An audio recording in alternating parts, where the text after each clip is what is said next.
we say Allah. Okay, so that's God to the Muslims. Some say it's not even the God of the Christians and so on. It's just a God. Some even said it's a moon god. But let us now look at the linguistic of the word Allah. It in itself is the beauty of Islam. Because the word in Arabic doesn't mean God. Just in case you thought it did, it doesn't. Because we have a word in Arabic for the word in English, God. It's called Ilah. Ilah, God. God, Ilah. That's the word. But when we speak about the one and only God, the one that's to be worshipped, the God of Adam, the God of Abraham, and the God of Moses, God of Jesus Christ, peace be upon him, and the God of Muhammad, peace be upon him, we're talking about essentially the only God that's worthy to be worshipped. No other God. Now, what would be the proof for this? I realize that we have a lot of detractors who will say, no, it's not true, I don't believe it. Let's get a proof from the English translation of the Bible. That's a good place to start. Around the earth, there are many hotels and motels. And almost every one of them that you go to, there's a drawer beside the bed that when you open it up, you'll find a book in there and you'll take it out. Now, what is that book? And you already know the answer. It's the Bible. It's the Gideon publication of the King James Version of the Bible. The Gideons are very proud of it because they've translated it into so many languages. If you'll turn a few pages right in the beginning, you'll find examples of the translation to Chinese and Korean and into Urdu, the language of Pakistan. You'll find it into Tamil. You'll find it translated into Afrikaans language, which happens to be the first. And the second language translated to is Arabiya, Arabic. And there is an example of each one of these languages from the verse in the Gospel of John, chapter 3, verse 16. And you know it very well. For God so loved the world. That's how it begins. And if you look in the Arabic language, the example that they gave in that Bible, it says Allah. Allah. That's what it says. For Allah so loved the world. So if it's not the same God, then why? All over the entire earth, everywhere I go, I find this exact same word being used in the Bible of the Christians. Now you might say, what about the Old Testament? Well, just in case you would like to check it out, you can obtain a copy of this from our website. It's called The Beauties of Islam.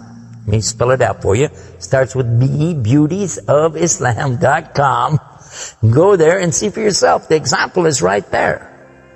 Page 1 of the book of Genesis, of the very beginning of the Quran. Page 1 has 17 verses. And there's the word Allah. Alif, Lam, Lam, Ha, 17 times. So just as it's the God for the children of Israel in Arabic language, and it's the God for the Arabs who are Christians, it's also the same God for the Muslims. The word is Allah. Why Allah? Why is it important to have this particular word, and why don't we have it in English? Now, I want to come to the etymology of the word. It comes from the word Ilah, and Ilah means God.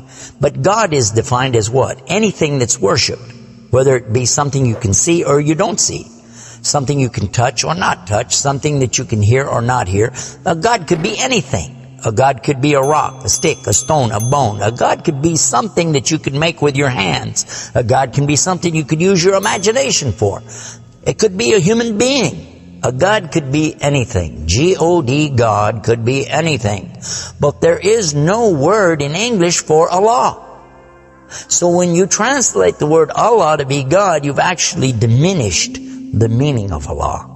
That's why whenever you translate the Bible from English to Arabic, you need to use the word Allah instead of God with a big G, which now gives us a clue to the problem. In the English language, they only have one word, God.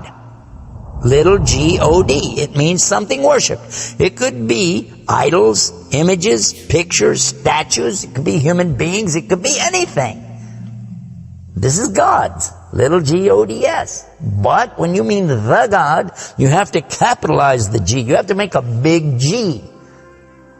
Now, what happens if you're going to start the sentence with the word God? You have to make a big G anyway, don't you? So you wouldn't know if it was God, big God, or God, a little God, just any old God. You wouldn't know. Also, whenever you're speaking to someone, they can't see the letters. So when you say God, which God? What God are you talking about? In Arabic, though, it's clear. When you say Ilah, okay, he's talking about a God. And Allah is an Ilah. But he's also Al-Ilah, the only Ilah. And when you say Allah, this firms it up. And there's no doubt in anybody's mind that you're talking about the one and only God. The word Allah in the Arabic language cannot be made plural. There can't be more than one. Okay, that perfectly fits the unique God of the believers, because there's not more than one. He's only one. There's no God beside God. Second point is this: it can't be made female or male. There's no gender to the word. In Arabic, all the words have gender. All words have gender. But this particular word is only having gender because of the Arabic language, not because Allah has gender. I'll give you an example. It always says like Allahu. This means Allah, He is. But when we say He, it's out of respect for Allah, because Allah is without gender, because He's not like His creation. Not male, not female.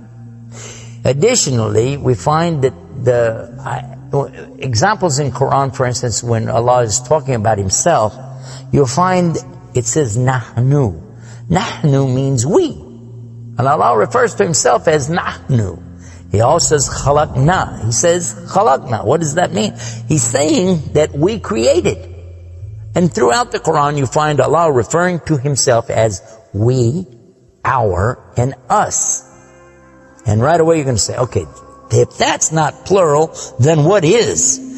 In fact, this is the royal we used by a king or a queen when they're giving decrees. We have it in English too, so you can understand. The king says, we decree the following, and he's talking about himself. It's the royal we. Now, I thought about this quite a bit, and I was trying to think, how could I give a better example?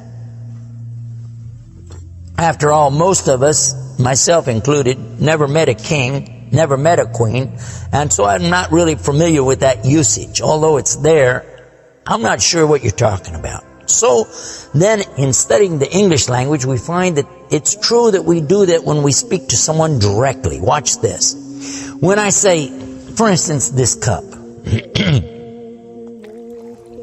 Okay. I would say, this is a cup. This is a cup of tea. I would say, this book is. I would say, those artifacts are. Those are. This is. These are. So I'm saying is and are. Did you catch this now? These things are. This is. Now when I speak to a human being, how do I do this? Well, I will say, you guys. All of you are. All of you are. A-R-E. But when I speak to somebody directly, do I say you is or you are? I will say you are. Why? Simply because this is the respect, honor, and dignity that I'm giving. There's no plural there. When I say to you, you are my friend. You are a lovely person. But why am I saying are? Why aren't I saying is? You is my friend. You is a lovely person. You'll say, man, this guy doesn't know English language. And in fact, that's how we can understand this usage of we and our when Allah is talking about Himself. This is the same as when I say I. I don't say I is, I say I am. And again, it's to show the, not plural, but rather the specific nobility, dignity, and honor that you give to the one who's speaking about himself and to the one he's speaking to. And in the same way, that's exactly what Allah is doing when He says nahnu and khalaqna and other examples throughout the Quran. So now what we've learned is that Allah's name itself is the perfect name for Allah.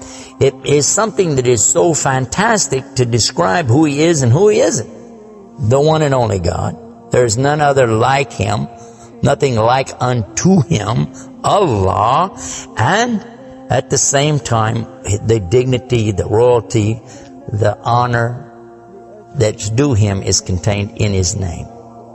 Not like anything else, not male, not female, and yet He is the all Allah, the only God.